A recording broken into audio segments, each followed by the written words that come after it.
Կառավարած օրվա կարևոր նորություններին անդրադառնում հորիզոն լրատվականը 5 նոյեմբերի չորեքշաբթի։ Կառավարությունը նախատեսում է առողջապահության համընդհանուր ապահովագրություն ներդնել 2026 թվականի հունվարից։ Այս հարցի շուրջ Փաշինյան աշխատանքային քննարկում է ունեցել առողջապահության նախարարի հետ։ Առողջապահական ապահովագրությունը վերաբերում է բոլոր քաղաքացիներին, բայց ոչ բոլոր ծառայություններին։ Համակարգը կներդրվի փուլերով, առաջին փուլում կընդգրկվեն մինչև 18 տարեկան երեխաները և 65-ից բարձր տարիքի քաղաքացիները, որոնց փաթեթի համար կվճարի պետությունը, ինչպես նաև 200,000 դրամ և ավելի աշխատավարձ ստացող անձինք։ Մենք վերցրել ենք մեր վիճակագրությունը, ամենաշատ դիմելիություն ունեցող ծառայություններից ենք ընտրել։ Այո, պարոն վարչապետ, մենք վերլուծել ենք Հայաստանում հիվանդացությունը, մարդիկ ինչից են ամենաշատը հիվանդանում, ինչից են հաշմանդամություն ձեռք բերում և մահացությունը ինչի հետ է կապված։ Այս հիվանդությունների շարքը առանձնացրել ենք և այդ հիվանդությունների բուժման մեջ էլ առանձնացրել ենք ամենաառաջնակարգ ծառայությունները, որոնք նախ կյանք փրկող են, մեզ զերծ են պահում հաշմանդամությունից, օգնում են, որ վաղ հայտնաբերենք, այսինքն մենք առաջին անգամ շեշտադրումը արդեն տանում ենք կանխարգելման, վաղ հայտնաբերման վրա, որպեսզի բուժումն էլ ծախսարդյունավետ լինի։ Եվ հաջորդիվ արդեն, ինչպես ասեցի, նաև նայել ենք, թե Հայաստանում առկա ծառայությունների ինչ շրջանակ ունենք, սարքավորումների, բուժանձնազգ կազմի առումով, և այս մեթոդաբանությամբ ձևավորել ենք հենց ապահովագրական փաթեթը։ Շահառու են դառնում նաև 200,000 դրամից բարձր աշխատավարձ 200,000 դրամ և բարձր։ Եվ բարձր աշխատավարձ ստացող անձինք և 2027 թվականից այս 129 տարեկանն է, այս էլ է պետք արձանագրել, տարեկան չէ։ Տարեկան։ 2027 թվականի հունվարի 1-ից 200,000 դրամ և ավել ստացող քաղաքացիները իրենք վճարելու են այս գումարը, հեսա կխոսենք թե ոնց, բայց 26 թվականին մենք ըստ էության տարբեր վերաբաշխումներով ըստ էության իրանք այս ծախսը չեն տեսնելու և չեն զգալու, բայց այնուամենայնիվ հիմա 2020 քաղաքացիների համար մենք նաև որոշակի համակարգեր ենք ստեղծել, որպեսզի երկարաժամկետում էլ իրանք այս ծախսը կամ քիչ զգան կամ չզգան, կհիշեցնեք ոնց էր աշխատելու այդ համակարգը։ Իհարկե անպայման, առաջինը, պարոն վարչապետ, զինապահին ուղղվող գումարների կրճատումն է և դրանց խնայողությունները դեպի առողջության համապարփակ։ Դրա այդ ձևակերպումն է պատճառը, որ նաև ասում է, թե զինապահ հիմնադրամի հաշվին է արվելու։ Հիմա այս պետք է պարզաբանենք, նախկինում մենք 2020 թվականին 21 թվականին պատերազմից հետո հաշվի առնելով իրադրությունը վերլուծելով զինապահ հիմնադրամի պարտադիր վճարները ավելացրել էինք էականորեն, ինչպես պարզվեց նույնիսկ անգամներով, բայց հիմա տեսնում ենք նաև, որ զինապահ հիմնադրամը բավարար ֆինանսական միջոցներ է կուտակել, որպեսզի այդ միջոցների կառավարման արդյունքում գեներացված եկամուտները բավարարեն իր խնդիրները լուծելու համար։ Հիմա մենք քաղաքացիներին ասում ենք, սիրելի քաղաքացիներ, շնորհակալ ենք, որ այս ընթացքում այս բեռը վերցրիք ձեր վրա։ Հիմա մենք ըստ էության դարձնում ենք 1,000 դրամ նախկինի նման, ոչ բոլորի համար։ Մինչև 1 միլիոն դրամ աշխատավարձ ստացողների համար վերադարձնում ենք նախկին 1,000 դրամ մակարդակից։ Հիմա տարբեր աշխատավարձ ստացողների համար տարբեր էր, 1,000 դրամից ավել ինչ կա, մենք ուղղում ենք արդեն անձի առողջության համընդհանուր ապահովագրության ֆինանսավորմանը։ Հիմա եթե տարին 129,000-ը ամսական մեր գումարը գալիս է կլոր ասենք 11,000 դրամ։ Այո։ Հիմա եթե եկեք ենթադրենք կան ձեր մոտ թվերը, ասենք սկսենք ամենացածր նիշից 200,000 դրամ ստացողը հիմա զինապահ հիմնադրամին ինչքան է վճարում։ Հիմա վճարում է 5,500 դրամ։ 5,500 դրամ։ Հիմա այդ նշանակում է, որ 4,500 դրամ մենք կարողանում ենք ուղղել առողջության իր ապահովագրությանը։ տակը մնում է որոշակի գումար 6500 Հաջորդ ուղղությունը պարոն վարչապետ սոցիալական կրեդիտների հնարավորությունն է համընդհանուր հայտարարագրում Այո եւ այս մասով էլ 200-ից 500,000 դրամ ստացողների համար պարոն վարչապետ ձեր հանձնարարությամբ նաեւ փոխել ենք սոցիալական կրեդիտների տարեկան չափի հնարավորությունը առողջապահության ուղղությամբ եւ ամսական թույլ ենք տալու 6000 դրամ հետ ստանալ սոցիալական կրեդիտներից Այսինքն այստեղ 4500 դրամ եւ 6000 դրամը ըստ էության ծախսը այդ բեռը քաղաքացին չի զգալու 500 դրամ է վճարում Այո քաղաքացին 500 դրամ է վճարելու Ազգային ժողովում այսօր քննարկվել են 2026 թվականին քննչական կոմիտեին ուղղվելիք հատկացումները։ Քննչական կոմիտեին տրամադրվի շուրջ 19 միլիարդ 206 միլիոն դրամ, ինչը մոտ 1.2% ավելին է այս տարվա հատկացումից։ Քննչական կոմիտեի նախագահ Արթուր Պողոսյանի խոսքերով այս հավելացումը պայմանավորված է 2026 թվից բանուրջական ծառայության ներդրմամբ աշխատավարձի ֆոնդի բնականոն աճով։ Նաև նա նշել է, որ 2025 թվականի 9 ամիսների տվյալներով կալանքների միջնորդությունների թիվը նախորդ տարվա համեմատ նվազել է։ Քննչական կոմիտեի նախագահը պատասխանել է պատգամավորների հարցերին։ Քրեական օրենսգիրքը ասում է հարկերը թաքցնելու նպատակով։ Ու այդ հարկերը թաքցնելու չափն էլ 10 միլիոն դրամն է։ Բայց ես հիմա ոնց հասկանում եմ, պետական եկամուտների կոմիտեն հենց 10 միլիոն դրամից ավել լրացուցիչ հարկային պարտավորություն է գտնում, մի անգամ զուգարկում է քննչական կոմիտեին։ Արդեն դուք եք որոշում հարկերը թաքցնելու նպատակ ունեցել, թե ուղղակի անզգուշություն եղել, ինչը նաև ձեր գործն է ծառաբերում։ Ոստեղ շատ կարևոր է նա նախնական նորմալ ֆիլտր ունենալը։ Մի կարևոր հանգամանք էլ ասեմ ու նշեմ։ Օրինակ, եթե գնում են ՀԴՄ-ի ստուգման 15 օր մարդուն ստուգում են, տեսնում են այդ մարդը նորմալ ՀԴՄ-ի է տալիս, հետո մի հատ 10 օրով էլ ստուգումը երկարացնում են, այս նշանակում է, որ ամեն գնով ուզում են այդ մարդու վրա ինչ-որ խախտում գտնել, մինչև պատահաբար ինչ-որ մեկը մի հատ կրակայրից վաճառելուց ՀԴՄ չկա, գնան տուգանեն։ Ես կարող եմ վիճակագրություն հանել, օրինակ, բազմաթիվ դեպքերով, երբ որ ՊԿ հաղորդումներ է ներկայացրել, ունենք 10 միլիոն դրամը գերազանց, մենք վարույթներ չենք նախաձեռնել։ Օրինակ, դրանց մեջ նաև մտնում են ձեր կողմից մատնանշած, օրինակ, չգիտեմ, այդ ՀԴՄ-ի հետ կապված, չգիտեմ, մենք նայում ենք, ուսումնասիրում ենք, էլի, այտենց շատ դեպքեր ունենք, երբ որ ես կարող եմ վիճակագրություն տալ, թե օրինակ ինչքան վարույթներ չենք նախաձեռնել, բայց ես առաջարկում եմ, քանի որ հարցը իրականում մարդի է եւ ես բազմիցս անընդհատ sense փոփոխության եմ ենթարկել մեր համապատասխան ստորաբաժանման աշխատավոճը եւ այլն, կապված արձագանքներից եւ այլն, որպեսի համ քրեական վարույթների բնականոն ընթացքը հնարավոր լինի ապահովել, համ այս ընթացքում տնտեսական գործունեությանը անձանց չմիջամտենք։ Միքայել Աճապահյանի մասով։ Տեսեք, մի դեպքում դատախազությունը ասաց, որ որևէ խնդիր այդտեղ չկա իր հայտարարությունների մասով, հանցակազմ չկա, մի 6 ամիս հետո մտածեց, որոշեց, որ չէ, այդուհանդերձ հանցակազմ կա։ Դուք այս մասով, որպես քննչականի նախագահ, խնդիր տեսաք, թե ամենևին էլ չտեսաք եւ Տիկին դատախազի հայտարարությունը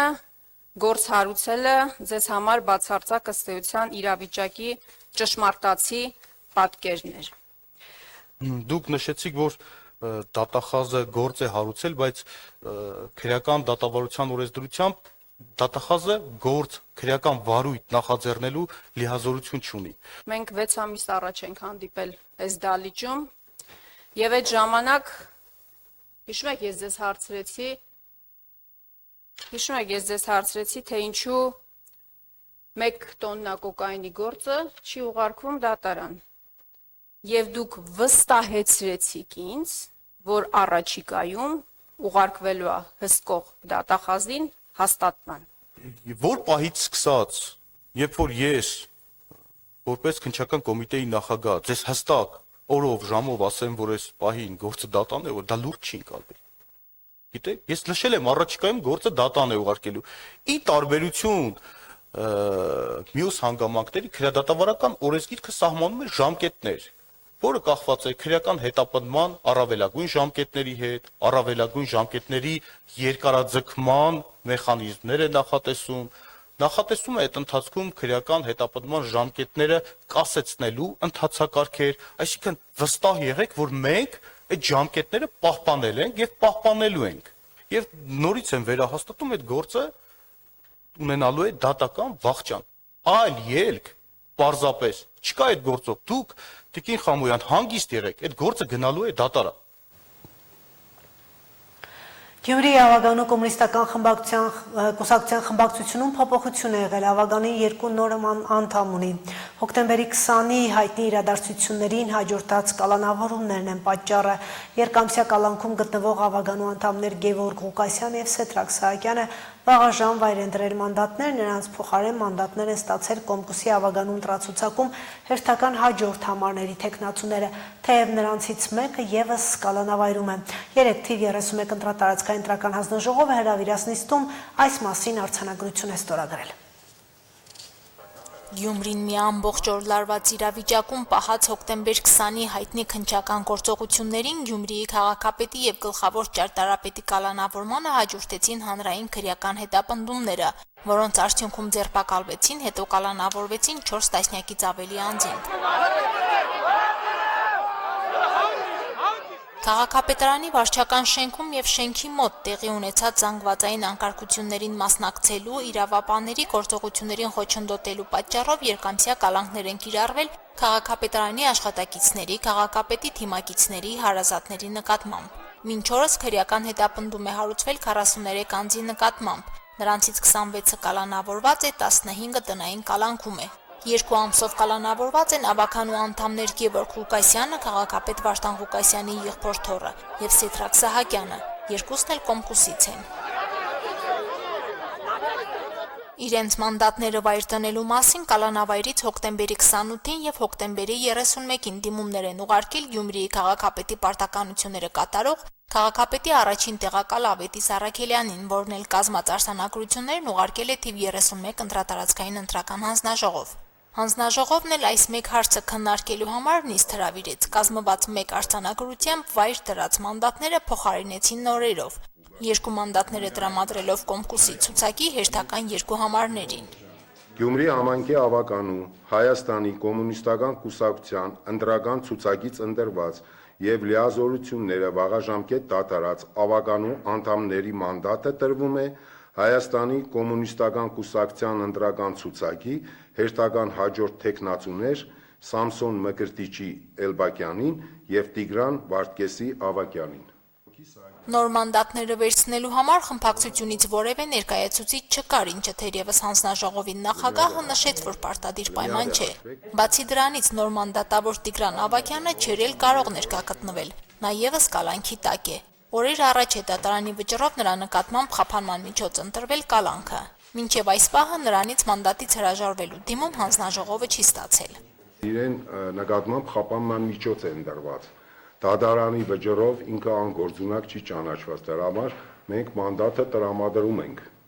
Կարող է վաղը ազատ արձակվել։ Դեռ քանի որ դեռ դատարանի վճիռ չկա,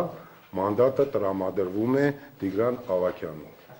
Կալանավորված Ավագանու անդամներին նորերով փոխարինելով Կոմկուսը Ավագանիում խմբակցության իր 8 ձայները պահելու, Ավագանու աշխատանքին չվնասելու խնդիրն է լուծում։ Գյումրիի Ավագանու հերթական նիստը նշանակված է նոյեմբերի 11-ին։ Բոլոր 5 խմբակցություններն ամբողջ կազմով ներկայանալու դեպքում 33-ի փոխարեն նիստը կգումարվի Ավագանու 31 անդամի մասնակցությամբ։ Ամիս եւ ավել խոստական նիստեր չգումարվում, այդ ժամանակ կարող է նիստել։ Իսկ նիստ չգումարվելու պատճառ կարող է հանդիսանալ քվորումի բացակայությունը։ Մեր պարագայում դա 17 հոգին է։ Հիշեցնենք, որ Ավագանու անդամի մանդատ ունի նաև կալանավորված Գյումրիի քաղաքապետը։ Եթե իշխող քաղաքական ուժը քաղաքացիական պայմանագիրը որոշի նիստին չգալ, ապա այս պարագայում եւս քվորումի խնդիր չի առաջանա։ Մարինե Տերբինյան, Վահագն Վարագյան, Հորիզոն։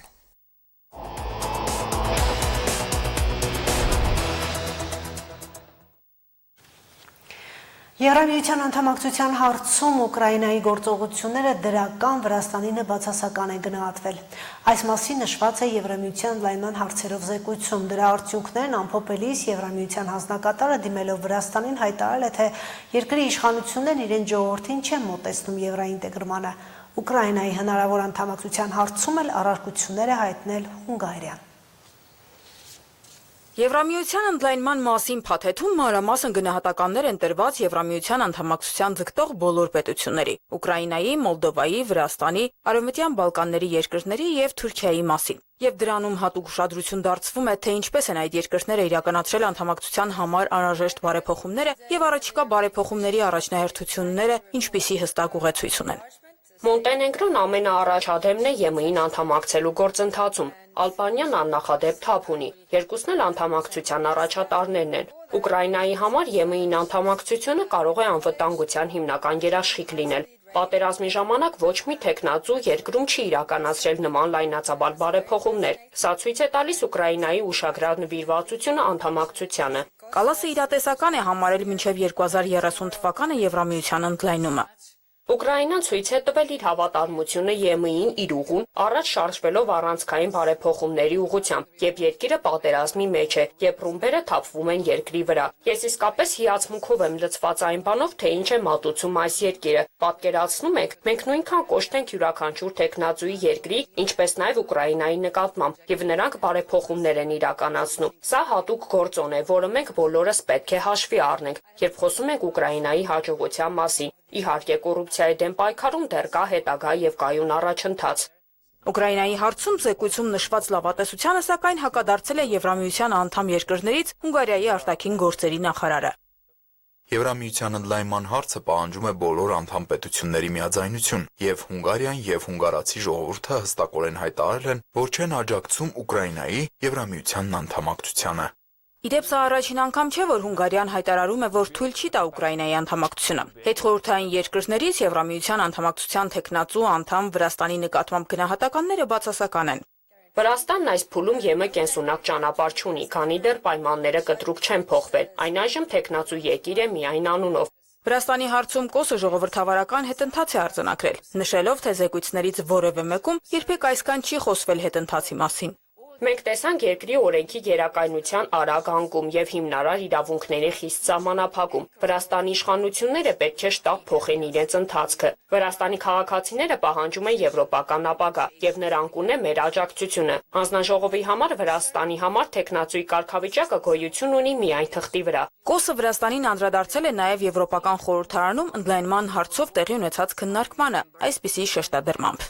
Հարգելի Վրաստանի կառավարություն, դուք ձեր ժողովրդին չեք մոտեցնում ԵՄ-ին, այլ ավելի եք հեռացնում նրանց։ Վրաստանի արտաքին գործերի նախարարությունը սակայն պատասխան հայտարարություն է արել, քննադատելով Եվրամիությանը։ Մենք դատապարտում ենք Եվրամիության անդամակցության հարցը որպես քաղաքական գործիք օգտագործելու բոլոր փորձերը, որոնք վնասում են Վրաստան-Եվրամիություն հարաբերություններին։ Մենք ցավում ենք, որ զեկույցը ներկայացնում է մի շարք իրադարձությունների կողմնակալ գնահատական, ինչը անսպասելի չէ։ Թուրքիայի հարցում հանձնաժողովի զեկույցում դարձյալ քննադատություններ են հնչել։ Քննադատության պատճառը հիմնական ազատությունների եւ իրավունքների ոլորտում ոչ բավարար քայլերն ու հետընթացն են։ Մասնավորապես նշվել է, որ ազգային փոքրամասնությունների ներկայացուցիչները բախվում են ատելության ու խտրականության։ Ըստ Եվրահանձնաժողովի հիմնական թիրախներն են սիրիացիները, հույները, հայերը, հրեաները եւ ալևիները։ Թուրքիա մնում է առանցքային գործընկեր, որի հետ մենք համագործակցել ենք մի քանի ոլորտներում, սակայն ժողովրդավարական չափանիշների դատական անկախության եւ հիմնարար իրավունքների վատթարացումը դե ֆակտո սառեցրել է ընդլայնման գործընթացը 2018 թվականից։ Զեկույցում նշված է նաև, որ հայոց ցեղասպանության հիշատակի օրվա կապակցությամբ միջոցառումներ են արգելվել Թուրքիայում։ Անդրադառնալով հայ-թուրքական հարաբերություններին, Եվրահանձնաժողովը նշել է, թե չնայած Անկարան հրապարակավ հայտարարել է, որ Հայաստանի հետ հարաբերությունների կարգավորման համար նախապայմաններ չկան, գործնականում առաջընթացը կապվում է Հայաստանի եւ Ադրբեջանի միջև խաղաղության բանակցությունների հետ։ Սահմանն էլ դեռևս փակ է։ Տիսնե Ալագուլյան, Հորիզոն։ Նյու Յորքը առաջին անգամ մուսուլման քաղաքապետ ունի։ 34 տարեկան դեմոկրատ Զոհրան Մամդանին 100 տարվա ընթացքում երբևէ ընտրված ամենաերիտասարդ քաղաքապետն է։ Նախնական արդյունքների համաձայն նա ստացել է նյու յորքցիների ձայների մոտ կեսը։ Մամդանին, ով իր քաղաքական հայացքները նկարագրում է որպես ժողովրդավարական սոցիալիզմ, քարոզարշավն անցկացրել է Նյու Յորքը այնպիսի քաղաք դարձնելու կարգախոսով, որտեղ ցածր եկամուտ ունեցող մարդիկ կարող են իրենց թույլ տալ ապրել։ Նա խոստացել է սառեցնել վարձավճարները, ստեղծել անվճար ավտոբուսային երթուղիներ, բացել քաղաքային սուբսիդավորմամբ սուպերմարկետներ ու մի շարք այլ քայլեր ձեռնարկել աշխարհի ամենաթանկ քաղաքներից մեկում բնակչության ամենահարուստ հատվածի հարկերը բարձրացնելու միջոցով կյանքի արժեքը նվազեցնելու համար։ Հիշեցնենք, որ Ամերիկայի նախագահ Թրամփը հայտարարել էր, որ կկրճատի Նյու Յորքի ֆինանսավորումը, եթե դեմոկրատ տեխնացու Մամդանին դառնա քաղաքապետ։ Այժմ այսքանով սպառված է։ Հետևեք նորությունների ժամը 20-ին։